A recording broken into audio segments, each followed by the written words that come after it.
The fight against violence is a fight for all of us, not a few.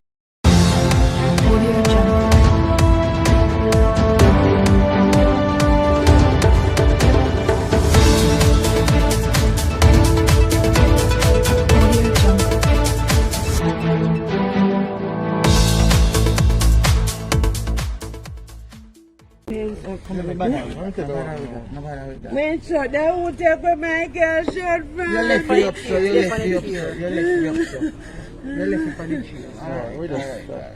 We heard about this terribly tragic incident which took place here in Havana Heights in Clarendon with 4 young persons, 2 sisters and another relative, and the baby father of one of the sisters, all being murdered last night just after midnight. And so we decided to come, and because I touched base with the Member of Parliament, LOTHAN Cousins, and he encouraged me to come down and just show the family some solidarity and some support at this time of terrible grief and shock.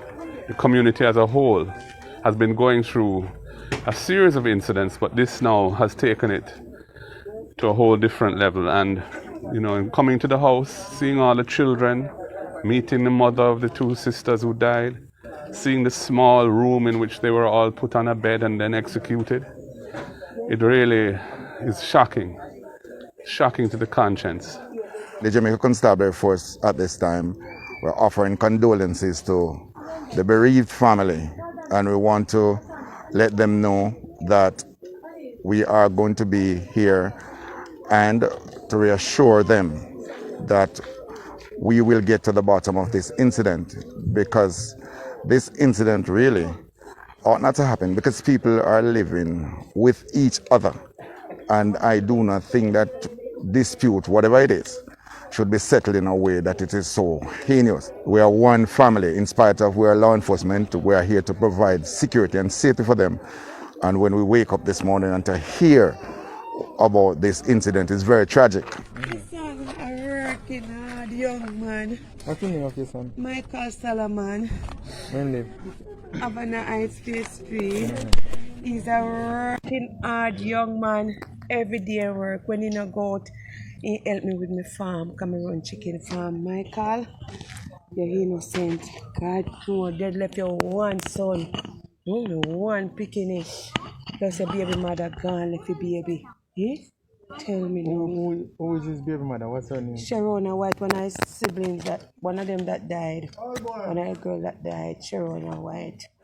You know, the country is going through the worst of times, between the COVID situation, which is out of control, doesn't appear to be responding to the measures that have been put in place to try and contain it. The crime situation, murders like this happening, murders up 10% year on year, and then the stresses of the cost of living situation where so many prices have been going up and people really suffering. It is really a very dismal situation, and as leaders in the country, it is important that we get on the ground and show the people that we are here with them and that we care about their plight, and just to show that we don't see ourselves as just above them, but we are with them. So, you know, we are calling on the Minister of National Security and the Commissioner of Police, the Chief of Defence Staff of the JDF, to ensure that there is adequate security in this community, because this situation is one of a series that have taken place, but represents a serious escalation and a change to the nature of the violence that has been taking place in here. And it needs to be contained now so that the community can be freed of further trauma and further grief. I'm truly at a loss for words in respect of the tragedy that has taken place here.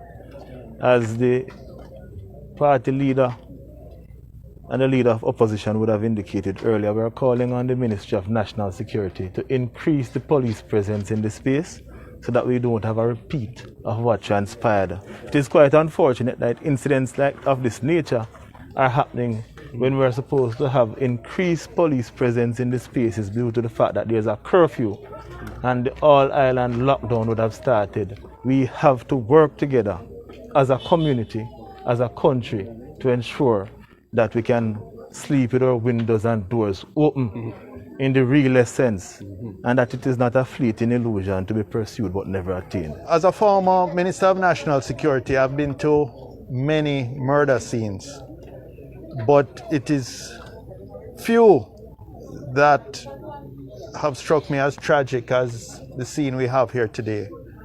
A quadruple murder is not an everyday thing, and the fact that the 4 victims, as far as we can tell, were not involved in any criminal activity.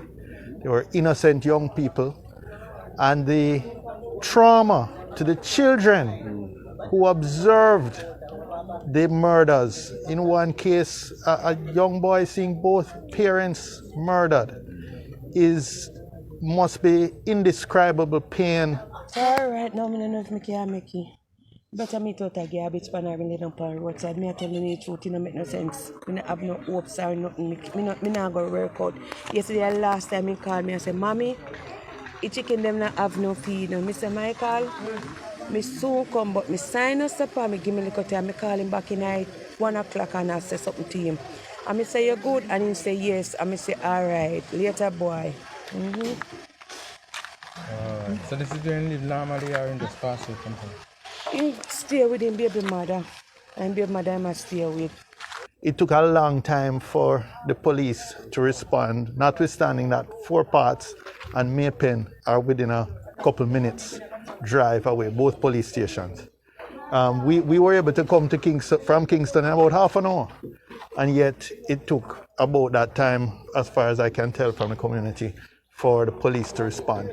This is not good enough. We need more creativity, more initiative from the ministry and the Minister of National Security and from the security forces.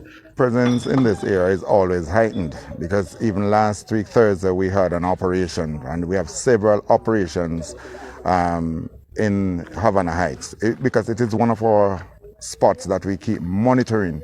It's problematic. Even last night before the incident occurred, police officers were in here 15 minutes before. So it's not a community that is left up on its own, but we consistently give law enforcement service to the community. What we are going to be doing though is continue on that path, and we want to just use a collaborative effort with the members of the communities and stakeholders from other places to see how we can improve the service, and more mixed with law enforcement as also that community service to treat with the youths and those persons who are unemployed and so forth. So it's a multi-agency approach we want to use to treat with that, what is happening. But I can tell you, from a law enforcement perspective, we are always in this space.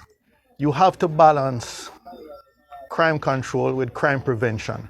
Crime prevention requires investment in these communities, social investment.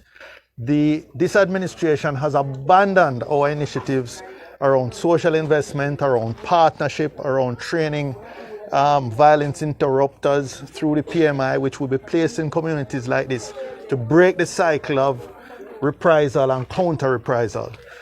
These are all things that don't necessarily cost a lot of money, but with the money spent in a targeted way and effectively, it could improve the quality of life and the safety and security of the people tremendously. 1 year after this government is in power, give them a No, grade. 1 year, 5 years. No. 1 year of the new 1 administration. year of the new administration. Grade them in terms of crime and violence. How would you grade them? Absolute failure.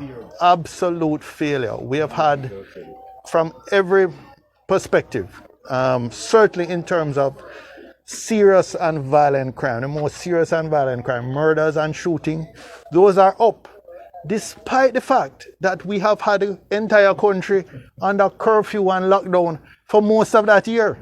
And what is even more disturbing in the long run is that the clear-up rate for murders is going in the wrong direction. Fewer and fewer perpetrators are even being identified so that they can be charged and taken off the streets.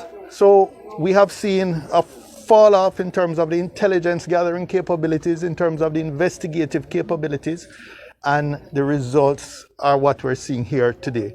The crime situation is progressively getting worse and worse. And as the opposition leader said, we're dealing with the triple C's of crime, COVID, and the cost of living. Community policing is very important. And without the community, policing cannot work. So we want the security forces to understand that, notwithstanding the fact that I am an opposition MP, the fight against violence is a fight for all of us, not a few. It is a fight for the PNP, it is a fight for the JLP, and we are united.